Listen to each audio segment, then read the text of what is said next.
Hello movie fans, welcome to the Relic Reviews channel, a place where we visit and review a movie every week that's currently out in theaters. This week we're reviewing Expend4bles, Expend4bles, or Expend4bles?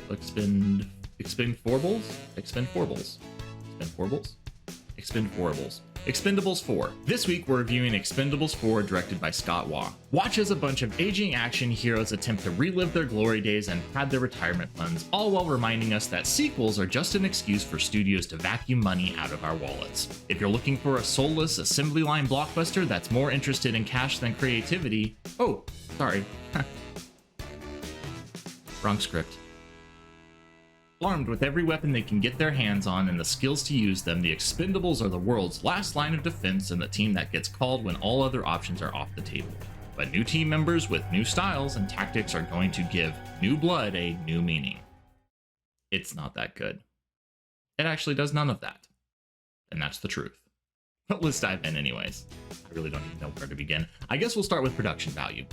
Basically, the CGI in this movie was so obvious and distracting throughout the entire thing. The action drove me nuts because what they did is they would take individual close-ups of all of our characters in a bunch of different vehicles spread out across the action arena, if you want to call it that, and they would bounce back and forth from character to character as they took turns saying stupid one-liners that weren't very funny.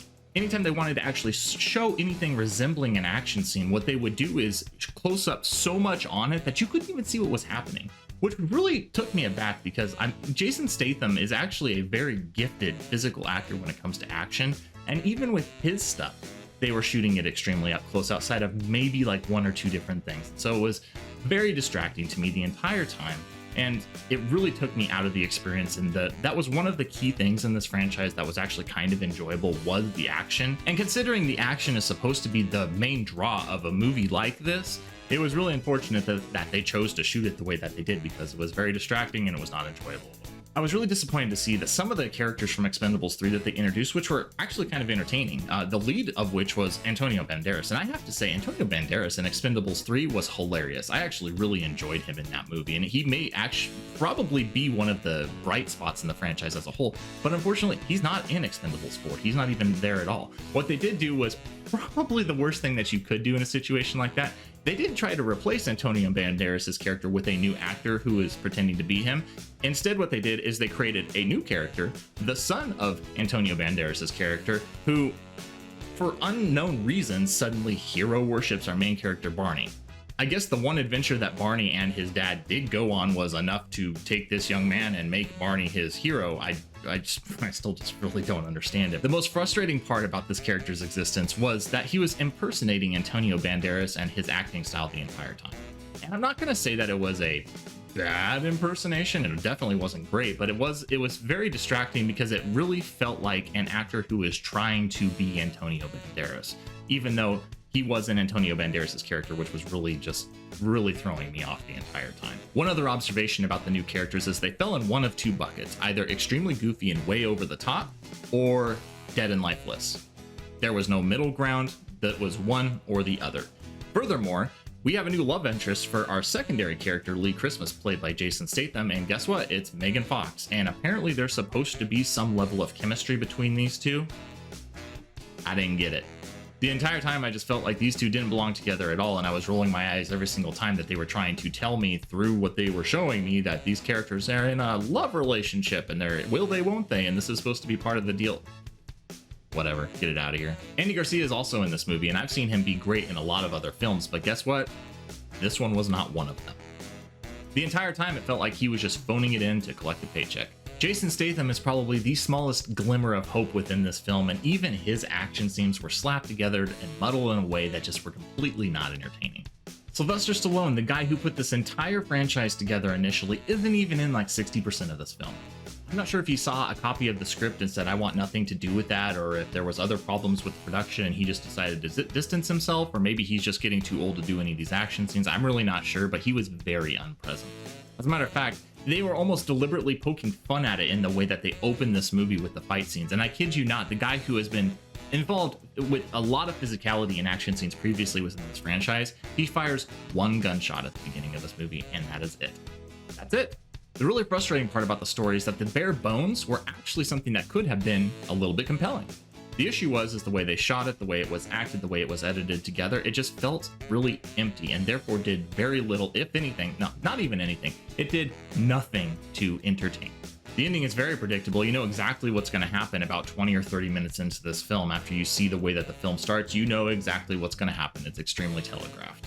Now, usually I try to avoid spoilers when I'm doing my reviews, but you're not going to go see this movie anyway, so what the heck does it matter? I have to talk about one specific thing in this movie that absolutely drove me up the wall. I could not stand this. Let's talk about our main character. As I previously mentioned, he's hardly involved in this movie at all, and the reason is because, well, he dies at the beginning. Or at least that's what we're told to believe. But of course, predictably, he ends up coming back at the very end of the movie, miraculously from the dead, to save the day. Though overused story tropes such as that one tend to really annoy me when I'm watching a movie, that wasn't even the thing that really bothered me. The thing that really bothered me was the way that Barney faked his death so that he can miraculously come back at the end. So to give you just a little bit of background here, and this is going to spoil a little bit of the movie, but again, it doesn't really matter. Barney at the beginning of this movie goes and gets Lee Christmas, Jason Statham's character, and brings him to a bar to help him get his lucky ring back that he lost in a drunken bet to one of the bar patrons. Apparently, Barney is not feeling well because his back has been injured, so he needs Lee to fight this fight for him. So Lee jumps right in, kicks this guy's butt and all of his friends, and the only thing that Barney contributes to any of this is a single gunshot, like I previously mentioned. This results in Barney getting his lucky ring back right before they take off to go on their mission. On this mission, Barney sacrifices himself to save the team after his plane is shot down in a literal ball of flames by our antagonist. Fast forward to the end of the film when Barney miraculously comes back from the dead with an attack helicopter full of missiles to save the day. Then we get the explanation as to how he was able to survive that plane crash at the beginning of the movie. Somehow, without anybody else on the team noticing, Barney was able to kidnap the person who he originally lost his ring to in that drunken bet, and then smuggle him on board the plane to take him on this mission. He had him hidden away, and then at the right moment after everybody else was gone, before he was going to crash land, which somehow he was able to predict that the bad guy was going to shoot his plane down, and I don't even want to get into that. But somehow he was able to predict that, and he pulls this guy out of a closet that's on this plane. He's still alive, mind you. Throws him into the pilot seat, puts his ring on his finger so that they'll know it's him, and then he parachutes off the back of the plane so that he can stay alive and come back and save the day at the end. This drove me nuts because Barney killed this person to fake his own death, and the only thing as far as the audience is concerned that this person is guilty of is winning a drunken bet against Barney that resulted in him losing his ring. That's it! Now, I'm not going to sit here and pretend that Barney and his band of misfit heroes have not done horrible things in the past. They have killed a lot of people in these movies. They definitely have. But there's always been some semblance of a moral compass, particularly with Barney. The majority of the previous storylines were kind of driven by morals and what's right and wrong. So this is extremely out of character for Barney's character. I don't know, maybe I'm just expecting too much from a movie like this, but when that happened at the very end, I was like, that's it, I'm done. There's nothing else for me here. I am out of here. Oh, fun side note, there was actually two people who got up and left the movie and never came back. That's how bad of a time they were having. To sum it all up, I hated this movie. It was my least favorite movie of the year so far, and it was a 1 out of 10 stars. Would not see it again and do not recommend anybody to take time or waste their money to go see this movie in theaters. Don't get me wrong, I'm not trying to suggest that the previous 3 movies were masterpieces by any stretch of the imagination, but based on what we got from this movie, it makes those 3 movies look fantastic. The really unfortunate part is the old action heroes coming together and making buddy movies is completely gone. I don't know if they're going to be able to come back from this. This is probably the last film in the franchise. I don't know. There's some ridiculous sequels that get approved in Hollywood these days. With all that said, I've been Relic. This has been my review, and this is where I hand it off to you. Let me know your thoughts. Do you agree, disagree? What are your personal opinions on this movie? Please leave your questions, thoughts, concerns, and respectful cries of anguish down in the comment section below. And if you enjoy what we're doing here at the Relic Reviews channel, please hit like on the video and be sure to subscribe for our future content.